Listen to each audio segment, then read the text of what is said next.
Om Swastiastu. Perkenalkan, nama saya Dewa Ayuandiana Putri Rianti, absen 3 dari kelas 10 IPS 3.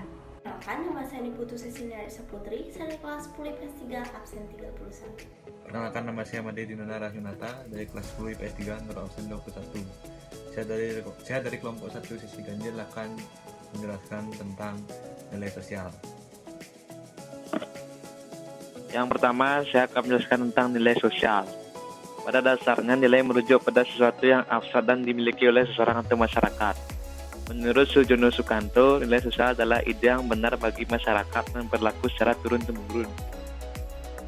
Oleh karena itu, nilai sosial dianggap sebagai prinsip standar atau kualitas yang berharga dan dipegang teguh oleh masyarakat. Ciri-ciri nilai sosial. Nilai sosial dalam masyarakat memiliki ciri-ciri sebagai berikut. Yang pertama, merupakan hasil interaksi anggota masyarakat. Masyarakat merupakan sekumpulan individu yang berada dalam suatu wilayah. Individu-individu tersebut memiliki kebutuhan yang tidak dapat dipenuhi sendiri. Oleh karena itu, muncul interaksi sosial dalam masyarakat. Lambat laun interaksi sosial tersebut membentuk nilai sosial. Yang kedua, terbentuk melalui proses belajar. Nilai sosial merupakan hasil belajar seseorang dengan keluarga, orang lain, dan lingkungan. Interaksi sosial yang terus-menerus terjadi menyebabkan seseorang mempelajari nilai yang ada dalam masyarakat. Nilai yang sesuai dengan dirinya akan diinternalisasi. Sebaliknya, nilai jabat tangan dan saling melempar senyum merupakan yang tidak sesuai akan ditolak sebagai bentuk yang menghasilkan nilai moral. Yang ketiga, berbeda pengaruhnya pada masyarakat. Masyarakat Indonesia terdiri atas berbagai perbedaan secara horizontal dan vertikal. Kondisi tersebut turut mempengaruhi keberadaan suatu nilai. Bagi kelompok seniman, nilai estetika sangat mereka junjung, sedangkan bagi masyarakat lain, nilai estetika atau keindahan tidak begitu diperhatikan. Nilai sosial dapat memberi pengaruh yang berbeda pada kepribadian seseorang. Di satu sisi, seseorang yang memiliki nilai ekonomi akan berusaha mencukupi kebutuhannya dengan cara bekerja keras. Di sisi lain, nilai ekonomi tersebut dapat menjadikan dirinya egois dan mementingkan dirinya sendiri dengan berusaha mendapatkan untung sebesar-besarnya. Yang keempat, berisi anggapan masyarakat secara umum. Pada dasarnya, nilai sosial yang bersifat abstrak berisi anggapan masyarakat secara umum. Masyarakat sepakat bahwa bersikap sopan kepada orang lain merupakan nilai yang harus dijunjung tinggi. Akan tetapi, ukuran bersikap sopan pada tiap masyarakat memiliki standar berbeda. Yang kelima, keberadaan nilai saling berkaitan. Nilai yang ada dalam masyarakat saling berkaitan sehingga membentuk pola dan sistem sosial. Sebagai contoh, nilai vital, nilai material, dan nilai kerohanian dapat membentuk satu sistem sosial dalam masyarakat. Selanjutnya, menjadi satu sistem yang dipandang penting oleh masyarakat. Nilai sosial dalam masyarakat dapat berperan memuaskan manusia dan mengambil bagian dalam usaha pemenuhan kebutuhan sosial. Nilai yang telah disetujui dan diterima secara sosial menjadi dasar dalam bertindak dan bertingkah laku, baik secara pribadi maupun kelompok dalam masyarakat. Nilai juga berfungsi membantu masyarakat agar berfungsi dengan baik. Tanpa satu sistem, nilai masyarakat menjadi kacau. Oleh karena itu, sistem nilai sosial dipandang penting oleh masyarakat, khususnya untuk pemeliharaan dan kemakmuran dan kepuasan masyarakat. Selanjutnya, mempengaruhi kepribadian individu. Nilai sosial dalam masyarakat dapat mempengaruhi kepribadian individu sebagai anggota masyarakat. Sebagai contoh, nilai yang mengutamakan dengan pribadi akan membentuk individu yang egois dan kurang peduli terhadap orang lain. Adapun nilai yang mengutamakan kepentingan bersama akan membentuk individu lebih peka secara sosial. Menurut Pronoto Nagoro, nilai sosial dikategorikan menjadi 3 jenis, yaitu yang pertama, nilai material. Nilai material adalah segala sesuatu yang dapat dimanfaatkan untuk memenuhi kebutuhan manusia. Nilai ini sering diartikan sebagai nilai yang tergantung dalam materi suatu benda bagi kehidupan manusia. Nilai material dapat bersifat relatif karena kebutuhan manusia berbeda. Hal ini dapat dipengaruhi oleh nilai-nilai yang ada dalam masyarakat. Sebagai contoh, onderdil berbagai jenis kendaraan yang digunakan membuat kendaraan bermotor. Kendaraan tersebut dapat dimanfaatkan untuk memenuhi kebutuhan manusia sebagai sarana transportasi. Yang kedua, nilai vital. Nilai vital adalah segala sesuatu yang berguna bagi manusia agar dapat melakukan aktivitas dalam hidupnya. Nilai vital sering dihubungkan dengan penghargaan terhadap kesehatan dan kebugaran badan sehingga manusia dapat melakukan aktivitas atau kegiatan secara optimal. Contoh nilai vital adalah aktivitas berolahraga setiap hari agar badan lebih sehat dan bugar. Yang ketiga, nilai rohani atau nilai spiritual. Nilai rohani adalah segala sesuatu yang berguna bagi pemenuhan kebutuhan rohani. Nilai ini berkaitan dengan kepercayaan kepada Tuhan. Nilai rohani dibedakan menjadi 4 jenis nilai sebagai berikut. Yang pertama, nilai kebenaran atau nilai empiris, yaitu nilai yang bersumber dari proses-proses berpikir menggunakan nakal pikiran manusia dan diikuti dengan fakta-fakta yang terjadi. Yang kedua, nilai keindahan, yaitu nilai-nilai yang bersumber dari unsur rasa manusia mengenai sesuatu yang indah dan menyenangkan. Yang ketiga, nilai moral, yaitu nilai sosial yang berkaitan dengan kebaikan dan keburukan. Nilai ini bersumber dari kehendak dan kemauan yang tercermin dalam perilaku seseorang. Terakhir, nilai religius, yaitu nilai ketuhanan yang bersih kepercayaan manusia terhadap Tuhan Yang Maha Esa. Nilai ini bersifat mutlak dan abadi. Nilai di atas diyakini dan diterapkan masyarakat dalam kehidupan sehari-hari sebagai pedoman hidup. Selain itu, nilai-nilai sosial berfungsi sebagai alat bentuk kelas sosial, alat solidaritas masyarakat, serta pengawas dan pembatas perilaku seseorang. Fungsi nilai sosial.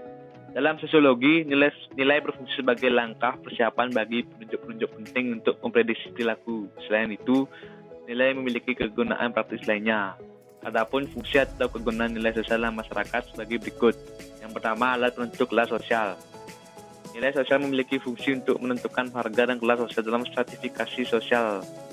Adanya sesuatu yang dihargai menjadikan nilai sosial berperan sebagai alat penentu kelas sosial. Pembagian masyarakat menjadi masyarakat lapisan atas atau upper class, menengah atau middle class, dan bawah atau lower class merupakan akibat adanya nilai sosial dalam masyarakat. Yang kedua, motivasi. Nilai sosial juga berfungsi sebagai mendorong atau memotivasi individu untuk berperilaku sesuai dengan apa yang diharapkan. Seseorang yang memiliki satu nilai dalam dirinya akan berupaya mewujudkan hal-hal dengan melalui peran yang dimiliki. Yang ketiga, alat solidaritas masyarakat. Nilai sosial dapat menjadikan alat solidaritas bagi masyarakat Indonesia multikultural. Kesamaan nilai yang dianut oleh masyarakat satu dan lainnya dapat membangun persatuan. Hal tersebut menunjukkan adanya satu nilai yang dihargai. Yang keempat, petunjuk arah. Nilai dapat berfungsi mengarahkan masyarakat untuk berpikir dan bertingkah laku sesuai dengan nilai-nilai yang berlaku dalam masyarakat. Dengan demikian, tercipta integrasi dan ketertiban dalam masyarakat. Yang terakhir, pengawas dan pembatas nilai. Sosial berfungsi sebagai pengawas dan pembatas perilaku seseorang agar tercipta kondisi yang nyaman bagi semua orang. Fungsi pengawasan dan pembatasan ini dapat dilakukan oleh diri sendiri dan masyarakat. Sekian dari penjelasan dari saya. Terima kasih. Saya Andin akan menjelaskan tentang norma sosial. Norma adalah petunjuk atau patokan perilaku yang pantas dan dibenarkan ketika menjalin interaksi sosial dalam masyarakat. Norma merupakan bentuk konkret atau nyata dari nilai sosial dalam masyarakat. Seseorang atau masyarakat yang melanggar norma sosial akan dikenal sanksi. Adanya norma, baik tertulis maupun tidak tertulis, diharapkan dapat mewujudkan terciptanya keteraturan sosial bagi kehidupan masyarakat. Selanjutnya, norma sosial itu memiliki ciri-ciri yang berbeda dengan nilai sosial. Adapun ciri-ciri norma sosial yaitu sebagai berikut.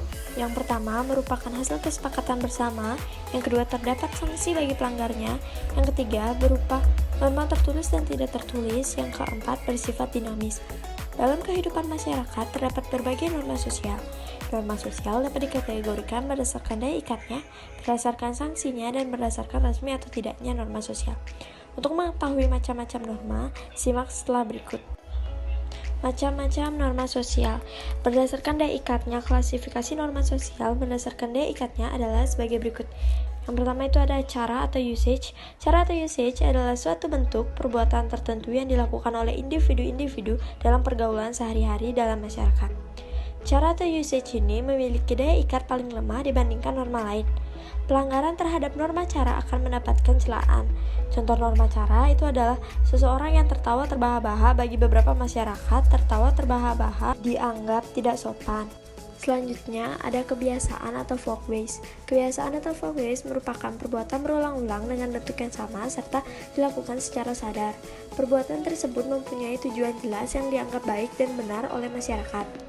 Pengulangan perbuatan mengindikasikan kebiasaan tersebut diterima oleh banyak orang. Contoh kebiasaan itu adalah makan dengan posisi duduk dan menggunakan tangan kanan. Apabila dilanggar, pelaku akan dicemooh masyarakat. Yang ketiga ada tata kelakuan atau mores. Tata kelakuan atau mores adalah sekumpulan perbuatan yang mencerminkan sikap-sikap hidup dari anak mencium tangan orang tua, merupakan salah satu kelompok masyarakat yang dilakukan secara sadar. Contoh kebiasaan guna melaksanakan pengawasan oleh sekelompok masyarakat terhadap anggota-anggotanya. Tata kelakuan memaksakan suatu perbuatan dan mengandung larangan atau panduan agar anggota masyarakat menyesuaikan perbuatannya dengan tata kelakuan tersebut. Contohnya, larangan menikah dengan seorang yang memiliki hubungan darah sangat dekat, misalnya ayah dengan anak. Sanksi yang akan diterima adalah pengucilan, bahkan pengusiran dari lingkungan masyarakat.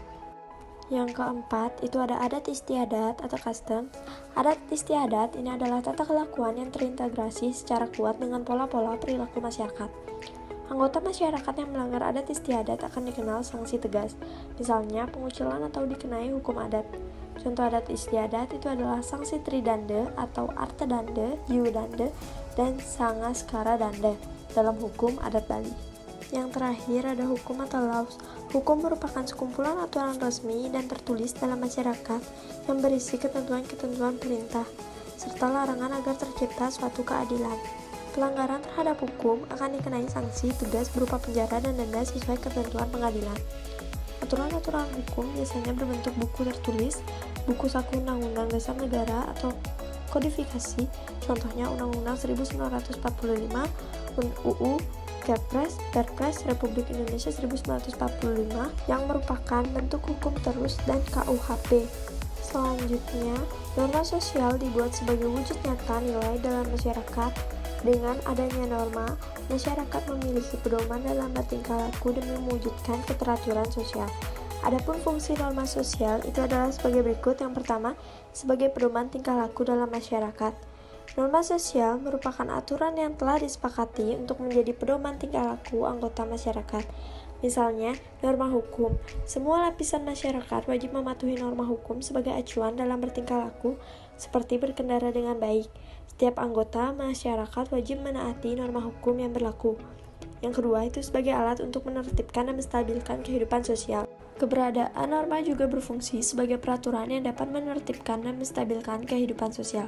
Adanya berbagai keinginan dalam masyarakat menyebabkan timbulnya gejolak-gejolak tertentu, sehingga dibutuhkan norma yang tegas seperti norma hukum.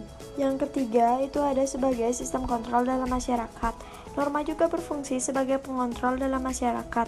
Dengan demikian, setiap perilaku yang dilakukan oleh seseorang atau masyarakat dapat dipertanggungjawabkan. Adanya norma sebagai sistem kontrol merupakan upaya mewujudkan keteraturan sosial. Yang keempat, itu ada benteng perlindungan. Norma sosial berfungsi sebagai perlindungan dari berbagai yang dapat mengganggu ketentraman masyarakat. Adanya berbagai macam aturan, baik tertulis maupun tidak tertulis dalam norma sosial diharapkan dapat menjadi benteng perlindungan dari segala hal yang dapat merugikan masyarakat. Yang terakhir ada alat pemersatu anggota masyarakat. Sebagai masyarakat multikultural, Indonesia terdiri atas penduduk yang berasal dari berbagai karakteristik.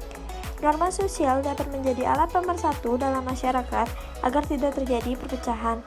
Penerapan berbagai norma dalam masyarakat mampu mempersatukan masyarakat dengan latar belakang yang berbeda. Baik, Sandy Putu Cecilia Esa Putri, absen 31, akan membahas materi selanjutnya mengenai sosialisasi. Sebelumnya, apa sih sosialisasi itu? Nah, jadi sosialisasi merupakan proses pembelajaran nilai dan norma sosial yang dilakukan oleh individu. Tidak hanya itu, sosialisasi dapat diartikan sebagai sebuah proses penanaman atau transfer kebiasaan atau nilai dan aturan dari satu generasi ke generasi lainnya dalam sebuah kelompok atau masyarakat. Sosialisasi merupakan proses pembelajaran nilai dan norma sosial yang dilakukan oleh individu. Sosialisasi dapat digunakan untuk membentuk pola perilaku individu dengan cara mengenal, memahami, menjiwai, serta melaksanakan nilai dan norma yang berlaku dalam masyarakat. Proses sosialisasi mampu membentuk keteraturan hidup di masyarakat. Agar proses sosialisasi dapat diterima oleh individu secara sempurna, diperlukan kesadaran individu untuk menerima serta memahami pentingnya nilai dan norma sosial. Sosialisasi dalam masyarakat dapat dilakukan melalui berbagai cara dan bentuk. Nah, sekarang apa saja ya bentuk-bentuk sosialisasi dalam masyarakat? Nah, yang pertama ada sosialisasi primer. Sosialisasi primer merupakan proses sosialisasi pertama kali yang diterima oleh individu. Sosialisasi ini dilakukan oleh keluarga sejak anak masih dalam kandungan hingga semasa hidupnya. Dalam proses sosialisasi ini, orang tua berperan sebagai subjek dan anak berperan sebagai objek. Meskipun demikian, peran tersebut dapat berubah sesuai dengan kebutuhan karena sosialisasi bersifat lentur dan transaksional. Pada tahap sosialisasi primer ini, anak mulai mengenal anggota keluarganya. Keluarga sebagai basic social institution mengajarkan kepada anak untuk berperan sesuai dengan nilai dan norma sosial. Dalam proses sosialisasi primer, peran-peran orang terdekat seperti ayah, ibu, dan saudara menjadi penting untuk saling mentransfer nilai dan norma yang dibutuhkan anak. Hubungan emosional antara orang tua dan anak akan timbul melalui interaksi intim. Pola sosialisasi orang tua akan berpengaruh terhadap perilaku anak, sehingga setiap anak memiliki karakteristik yang berbeda-beda. Kenyataan tersebut dapat terjadi karena setiap orang tua memiliki pola sosialisasi yang berbeda. Keberhasilan peran orang tua dalam proses ini akan terlihat pada perilaku anak. Fungsi dan tujuan dari sosialisasi yaitu rasa percaya diri dan cinta, identifikasi, bahasa, dan konsep diri. Nah, yang kedua ada sosialisasi sekunder. Sosialisasi sekunder merupakan sosialisasi lanjutan setelah terjadi sosialisasi primer. Proses sosialisasi sekunder dapat ditemui anak dalam lingkungan masyarakat, sekolah, media massa, kelompok bermain, dan lingkungan kerja. Pada proses sosialisasi ini terbentuk desosialisasi dan resosialisasi. Desosialisasi terjadi karena adanya pencabutan identitas lama. Sebaliknya, proses resosialisasi bertujuan memperbarui identitas yang baru. Nah, contoh sosialisasi sekunder yaitu bermain di lingkungan sekolah, bercakap-cakap di lingkungan kerja, tertawa dengan teman di lingkungan bermain, maupun menghadiri rapat RT di lingkungan masyarakat. Yang ketiga, sosialisasi formal. Sosialisasi ini dilakukan oleh lembaga sosial. Sosialisasi formal dilaksanakan berdasarkan perencanaan dan tujuan yang terorganisasi. Sosialisasi formal dilakukan secara sengaja untuk mengarahkan masyarakat melaksanakan tindakan berdasarkan norma yang telah disepakati oleh suatu lembaga sosial. Seperti contohnya, petugas penyuluhan vaksinasi COVID-19 dari Dinas Kesehatan menyosialisasikan kepada kita untuk mengenal dan tujuan manfaat vaksinasi bagi masyarakat. Nah, selanjutnya ada sosialisasi langsung. Sosialisasi ini dilakukan secara face-to-face dan tanpa menggunakan media atau perantara komunikasi. Proses sosialisasi langsung dilakukan dalam ruang dan waktu yang sama antara subjek dan objek sosialisasi. Melalui sosialisasi langsung, subjek sosialisasi dapat melihat efektivitas pesan yang disampaikan. Sebagai contoh, orang tua yang sedang mengarahkan anaknya untuk memilih program studi di perguruan tinggi. Dengan demikian, secara langsung orang tua dapat melihat pesan yang disampaikan dapat diterima atau ditolak oleh anak. Penilaian keberhasilan atau efektivitas pesan yang disampaikan dalam sosialisasi langsung dapat dilihat dari sikap, mimik muka, dan argumentasi yang disampaikan oleh subjek sosialisasi. Nah, yang terakhir ada sosialisasi tidak langsung. Saat ini, banyak tayangan televisi yang menampilkan realitas sosial yang bersifat positif maupun negatif. Melalui tayangan tersebut, kita dapat memperoleh nilai-nilai sosial baik positif maupun negatif. Sebagai contoh, berbagai jenis permasalahan seperti korupsi, kriminalitas, dan kejahatan seksual merupakan realitas sosial yang memiliki nilai-nilai negatif yang harus dihindari. Sementara itu, terdapat pula nilai-nilai positif yang disajikan dalam tayangan berita di televisi. Misalnya, perkembangan ekonomi suatu negara, penemuan-penemuan teknologi baru, perkembangan sistem pendidikan, dan peningkatan taraf hidup masyarakat. Sosialisasi yang disampaikan menggunakan media komunikasi merupakan contoh sosialisasi tidak langsung. Subjek dan objek sosialisasi tidak berada pada konteks ruang dan waktu yang sama. Proses sosialisasi secara tidak langsung biasanya terjadi karena menghadapi publik yang luas, dan agar sosialisasi dapat berjalan secara efektif dan efisien, digunakan media seperti majalah, koran, televisi, radio, atau alat perekam ulang. Nah, mengenai penjelasan sosialisasi lebih lanjut akan dijelaskan oleh teman saya di kelompok 1 sesi genap. Baiklah, sekian video dari kelompok 1 sesi ganjil. Terima kasih atas perhatiannya. Om Santi Santi Santi Om.